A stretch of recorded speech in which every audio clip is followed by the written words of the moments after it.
Video start करने से पहले मेरी आपसे दरख्वास्त है कि आप हमारे चैनल को सब्सक्राइब कर दीजिए, जिससे मुझे और ज्यादा वीडियोस बनाने के लिए मोटिवेशन मिल सके। ये सीजन 2 का स्पेशल एपिसोड है जिसमें क्वीन मेडूसा की स्टोरी बताई गई है।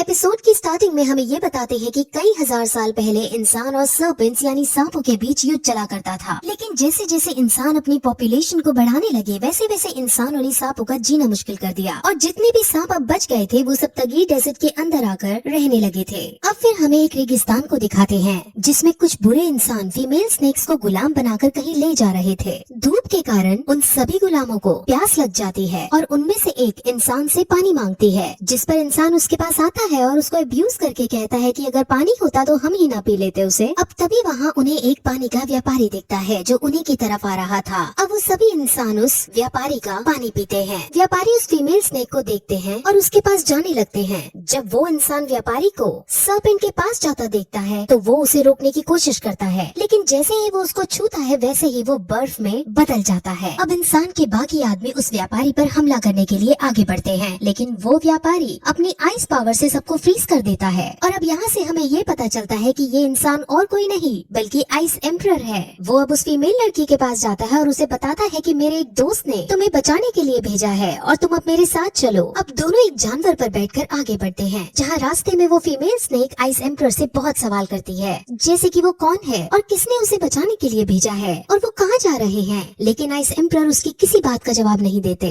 रास्ते में स्नेक वुमेन को कई अलग तरह के पौधे दिखते हैं जो असल में बहुत खतरनाक थे। वो अब आगे बढ़ ही रहे होते हैं कि तभी वहाँ एक काले कपड़े पहने आदमी आकर खड़ा हो जाता है और सीधे आइस एम्परर पर हमला कर देता है। दोनों में फाइट होने लगती है जिसमें दोनों ही बहुत खतरनाक तरीके से एक दूसरे पर अटैक करते हैं और अब उन दोनों में से कोई भी नहीं जीत रहा होता। अब आइस एम्परर उस वॉरियर से पूछता है कि तुम एक स्नेक वॉरियर हो, लेकिन मुझे क्यों मार रही हो? जिस पर वो स्नेक वॉरियर कहती है कि ये बात तुम्हें जानने की जरूरत नहीं, और फिर वहाँ इल्यूजन क्रिएट करके उसे छलावा देने की कोशिश करती है। लेकिन आइस एम्परर उसके छलावे को तोड़ देते हैं और अब फिर से दोनों में आइकॉनिक लेवल की फाइट होने लगती है। लेकिन इस बार स्नेक वुमन आइस एम्परर को हराने में कामयाब हो जाती है और वो सीधे आइस एम्परर की गाड़ी के अंदर उस फीमेल स्नेक के पास जाने लगती है। लेकिन गाड़ी को खोलने पर उसे वहाँ फीमेल स्नेक नहीं दिखती। अब हमें पता चलता है कि आइस एम्परर को इस वुमन स्नेक के आने का पता था, इसीलिए उसने पहले ही फीमेल स्नेक को एक जगह छुपा दिया था। अब वो फिर फीमेल स्नेक को लेकर सीधे एक वाइन शॉप में जाता है। फीमेल स्नेक को ये लगता है कि कहीं वो इसको यहाँ बेच तो नहीं देगा। असल में फीमेल स्नेक को अपना पास्ट बिल्कुल याद नहीं था, उसे तो अपना नाम तक याद नहीं था कि आखिर वो है कौन। अब वो डरी सहमी सी आइस एम्परर के साथ वाइन शॉप के अंदर जाती है। रास्ते में उसे कई सारे अपने पुरानी मेमोरीज के विजन दिखते हैं, लेकिन वो कुछ समझ नहीं पाती आखिर ये सब क्या है। अब आइस एम्परर वाइन शॉप के ओनर के पास जाकर कहता है कि मैं इस लड़की को ले आया हूँ और अब तुम इस लड़की को लाने का इनाम मुझे दे दो। फीमेल स्नेक का शक अब यकीन में बदल जाता है और वो समझ जाती है कि आइस एम्परर एक अच्छा इंसान नहीं है। अब जब आइस एम्परर अपनी बात खत्म करता है और जब उसे बारटेंडर कोई जवाब नहीं देता तो वो उसके पास जाकर उसे देखता है तो वो उसे मरा हुआ पाता है। वो बारटेंडर के हाथ में जो महंगी वाली अंगूठी थी उसे उतार कर अपनी पेमेंट के रूप में अपने पास रख लेता है और वहाँ से जाने लगता है। फीमेल स्नेक पूछती है कि अब यहाँ मेरे साथ क्या होने वाला है, जिस पर आइस एम्परर उसे बताता है कि क्योंकि तुम्हें मंगाने वाला ओनर मर गया है इसलिए अब तुम फ्री हो। अब उस लड़की के पास अपना कोई नहीं था और उसे तो अपना नाम भी नहीं पता था। वो बेचारी अब कहाँ जाती, इसीलिए वो आइस एम्परर से रिक्वेस्ट करती है कि आप ही मुझे अपने साथ ले चलो, मैं आपकी गुलाम बनकर रह लूंगी। लेकिन आइस एम्परर उसे साफ मना कर देता है। अब आइस एम्परर वहाँ से जाने ही लगता है कि तभी वहाँ आसपास बहुत बड़ा भूकंप आने लगता है और तभी वहाँ स्नेक वॉरियर्स भी आ जाते हैं और उनके साथ वहाँ क्वीन मेडूसा भी होती है। एक इंसान स्नेक्स को देखकर उन पर हमला करने की सोचता है, लेकिन क्वीन मेडूसा उसे दूर से ही भस्म कर देती है। अब क्वीन मेडूसा बारटेंडर के पास आती है और उसे मरा हुआ देखती है। असल में ये बारटेंडर स्नेक वुमेन्स को यहाँ किडनैप करके मंगवाता था और उन्हें बेच दिया करता था। अब आइस एम्परर और वो फीमेल स्नेक नीचे की तरफ छुपे हुए थे। अब फीमेल स्नेक अपने ही जैसे और लोगों को देखकर उनसे मिलने की कोशिश करती है, लेकिन आइस एम्परर उसे उनसे मिलने नहीं देता।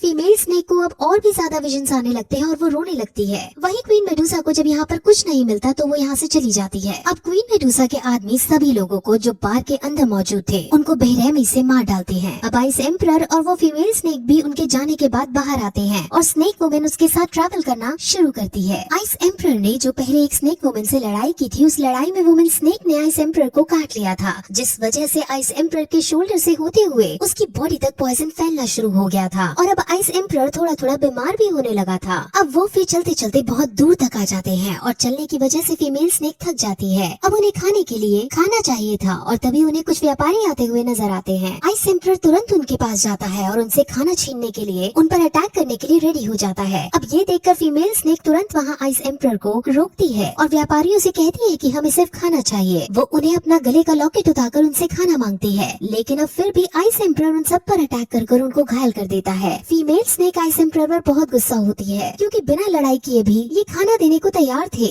लेकिन आइस एम्परर वुमेन स्नेक को इन व्यापारियों की सच्चाई बताता है। ये सारे व्यापारी स्नेक वुमेन को बेचने का धंधा करते हैं और आइस एम्परर इन्हें रोकना चाह रहा था। अब तभी वो घायल हुए इंसान खड़े हो जाते हैं और अब वो आइस एम्परर पर हमला कर देते हैं। आइस एम्परर के सामने वो सब एक तुच्छ से इंसान थे और आइस एम्परर उन्हें आसानी से मार देता है। अब आइस एम्परर उन बंदी बनाई हुई स्नेक्स वुमेन के पास जाता है और उन स्नेक्स वुमेन को भी मारने लगता है, क्योंकि अगर ये स्नेक वुमेन वापस अपने शहर में गई तो वो इंसानों की शिकायत क्वीन मेडुसा से जरूर करेंगी और क्वीन मेडुसा को गुस्सा आ जाएगा और फिर चारों तरफ इंसानों की लाश बिछ जाएंगी। इसलिए इस मैटर को आइस एम्परर यही इनको मार डालकर सुलझाने का डिसाइड करता है। लेकिन तभी फीमेल स्नेक वहाँ आती है और उसे मना करती है, लेकिन जब आइस एम्परर उसकी बात नहीं सुनता तो फीमेल स्नेक आइस एम्परर को दो भी बछाड़ देती है। आइस एम्परर के शरीर में पॉइजन था, इस वजह से वो एक बार गिरने के बाद बेहोशी हो जाते हैं और जब उनकी आँख खुलती है तो उन्हें पता चलता है कि इस फीमेल स्नेक ने उन सभी बंदी बनी हुई स्नेक्स को छोड़ दिया है। अब आइस एम्परर उसे गुस्सा होता है, लेकिन अब वो कर भी क्या सकता था, इसलिए अब वो दोनों इस डेजर्ट से बाहर जाने लगते हैं। अब वो दोनों रात में एक गुफा के अंदर जाते हैं जो असल में आइस एम्परर ने ही बनाई थी। उस गुफा के अंदर आइस एम्परर की हालत उस पॉइजन की वजह से और बिगड़ती जा रही थी। फीमेल स्नेक एक चाकू लेकर उस पॉइजन को हटाने का कोशिश करती है, लेकिन इतना करना भी सफिशिएंट नहीं था। इसीलिए आइस एम्परर को बचाने के लिए वो अपने मुंह से पॉइजन चूस कर बाहर फेंकने लगती है और अब कुछ देर बाद आइस एम्परर सही हो जाते हैं।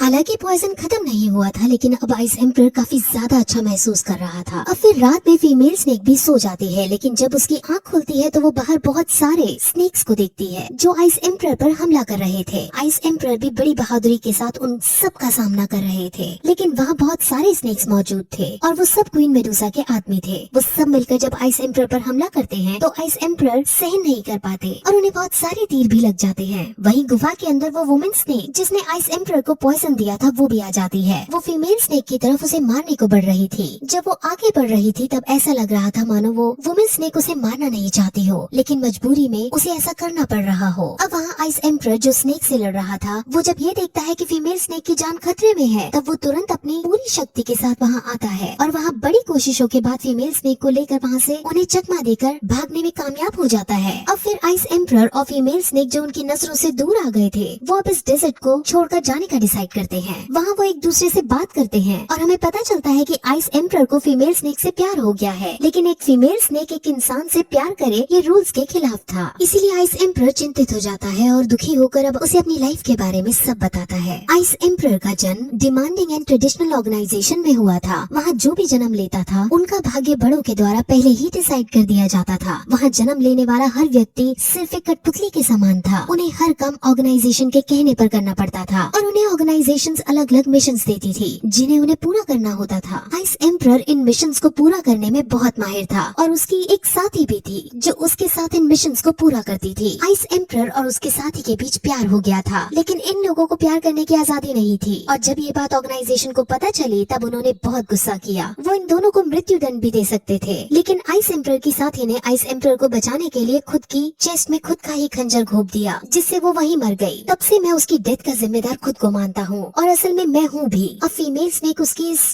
दुख भरी स्टोरी को सुनकर दुखी हो जाती है। वहीं अब हमें क्वीन मेडुसा को दिखाते हैं और उसकी बैक स्टोरी को बताते हैं। असल में क्वीन मेडुसा ही भेस बदलकर काले कपड़े पहनकर वुमेन स्नेक बना करती है। उन्होंने ही बारटेंडर को पैसे देकर स्नेक्स वुमेन को मंगवाया था ताकि वो उन वुमेन्स में से उस फीमेल स्नेक को ढूंढ सके, लेकिन जब बारटेंडर उससे स्नेक वुमेन अपने अय्याशियों के लिए मंगाने लगा तब क्वीन मेडुसा ने गुस्से में उसे मार डाला था। वो असल में आइस एम्परर के पीछे नहीं बल्कि इस फीमेल स्नेक के पीछे है और वो इस स्नेक को मारना चाहती है। वहीं आइस एम्परर और फीमेल स्नेक अब अपने अपने रास्ते जाने का डिसाइड करते हैं और अब आइस एम्परर उसे अपनी अंगूठी देकर ये कहता है कि तुम शहर के बाहर जाकर किंग शैन के पास जाओ और उन्हें ये अंगूठी दिखाना। वो समझ जाएंगे कि तुम मेरे साथ हो और वो तुम्हारी रक्षा करेंगे। अब फीमेल स्नेक भी उसे अपना वो लॉकेट देती है और कहती है कि तुम भी इसे संभाल कर रखना। अब फीमेल स्नेक डेजर्ट के बाहर जाने लगती है और आइस एम्परर उसे कहता है कि वो भी शहर के बाहर जाएगा, लेकिन वो चुपके से गुफा के बाहर निकलकर क्वीन मेडुसा के पास जाता है और उससे लड़ने लगता है। उन दोनों की लड़ाई का शोर सुनकर फीमेल स्नेक समझ जाती है कि आइस एम्परर ने मुझे झूठ बोला है। वो भी अब लड़ाई को देखती है और उसे भी अपनी बैक स्टोरी सारी याद आ जाती है। असल में फीमेल स्नेक और कोई नहीं बल्कि क्वीन मेडुसा की छोटी बहन है। सदियों से एक खास तरह के अंडे से क्वीन मेडूसा का जन्म होता है और जब वो क्वीन बड़ी होती है तो उसे क्वीन मेडूसा बना दिया जाता है। लेकिन जब इस बार ये खास तरह का अंडा फूटता है तो उसमें से 2 जुड़वा बहनें निकलती हैं। अब एल्डर्स का मानना था कि क्वीन सिर्फ एक ही बन सकती है और दूसरी लड़की को मरना होगा, इसीलिए अब दोनों बहनों को ही चॉइस दी जाती है कि उसमें से कोई एक दूसरे को मार डाले, जिससे एक जो जिंदा बचे वो क्वीन बन पाए। अब वो दोनों बहनें एक दूसरे से बहुत प्यार करती थी, इसलिए बड़ी बहन छोटी बहन के पास आकर ये कह देती है कि मैं मरने के लिए तैयार हूँ, तुम क्वीन मेडूसा बन जाओ। अब छोटी बहन बहुत ज्यादा उदास हो जाती है। अब फिर बड़ी बहन को मारने के लिए एक रिचुअल किया जाने लगता है और उसमें छोटी बहन को बड़ी बहन को मारने के लिए कहा जाता है, लेकिन छोटी बहन अपनी बहन को नहीं मारती और वो अपना मुकुट उतारकर अपनी बड़ी बहन को पहना देती है और वहाँ से फिर तुरंत अपनी शक्तियों का यूज करके पोर्टल बना देती है और वहाँ से भाग निकलती है। अब ऐसा पोर्टल बनाना रूल्स के खिलाफ था और क्योंकि अब बड़ी बहन क्वीन मेडूसा बन गई थी तो एल्डर्स ये कहते हैं कि क्योंकि तुम्हारी छोटी बहन ने रूल्स तोड़े हैं, इसीलिए अब क्वीन मेडूसा यानी बड़ी बहन को उसको ढूंढना होगा और उसे जान से खत्म करना होगा। अब बड़ी बहन अपने क्वीन मेडूसा वाले पद को भी नहीं छोड़ सकती थी, इसलिए वो एल्डर्स की बात को मानकर अपनी ही छोटी बहन को ढूंढ रही थी ताकि वो उसे मार सके। वही प्रेजेंट में आइस एम्परर और क्वीन मेडूसा के बीच लड़ाई हो रही थी, जिसमें दोनों एक दूसरे पर भारी पड़ रहे थे। अब वो दोनों ही अपनी फुल स्ट्रेंथ में आ जाते हैं और दोनों ही एक दूसरे पर अपनी सारी शक्तियों से वॉर करते हैं। लेकिन तभी नीचे से वो फीमेल स्नेक, जिसको अब अपनी सच्चाई का पता चल गया था, वो उड़कर ऊपर आती है और उनकी शक्तियों के बीच में आ जाती है। आइस एम्परर तुरंत उसको बचाने उसके पीछे दौड़ता है और वो उसे बचा भी लेते, लेकिन ऐसा करते वक्त वो फिर भी बहुत ज्यादा घायल हो जाती है। अब क्वीन मेडूसा को भी अपनी छोटी बहन को इस हालत में देखकर बहुत दया आ जाती है और वो तुरंत उसके पास जाती है। वो अपनी बहन से सॉरी बोलती है और उनसे कहती है कि मैं आपसे बहुत प्यार करती हूँ। अब आइस एम्परर जो हमेशा गुस्से में रहा करता है वो भी आज फूट फूट कर रो पड़ता है और ये सीन बहुत ज्यादा इमोशनल था। अब क्वीन मेडूसा अपनी छोटी बहन को गोद में उठाती है और अब एल्डर्स उसे इसको जान से मारने का ऑर्डर देते हैं, लेकिन अब क्वीन मेडूसा गुस्से में आ जाती है और वो सबसे ये बोलती है कि हम हमेशा से पुराने रूल्स को फॉलो करते आ रहे हैं, लेकिन अब ऐसा नहीं होगा। समय के साथ परंपराएं बदलेंगी और पुरानी परंपराएं जिनका कोई सेंस नहीं बनता वो नष्ट की जाएंगी। अब क्योंकि वो क्वीन थी इसीलिए सब सैनिक उसके सामने झुक जाते हैं और एल्डर्स को भी क्वीन के आगे नतमस्तक होना पड़ता है और यही इस तरह ये एपिसोड खत्म हो जाता है।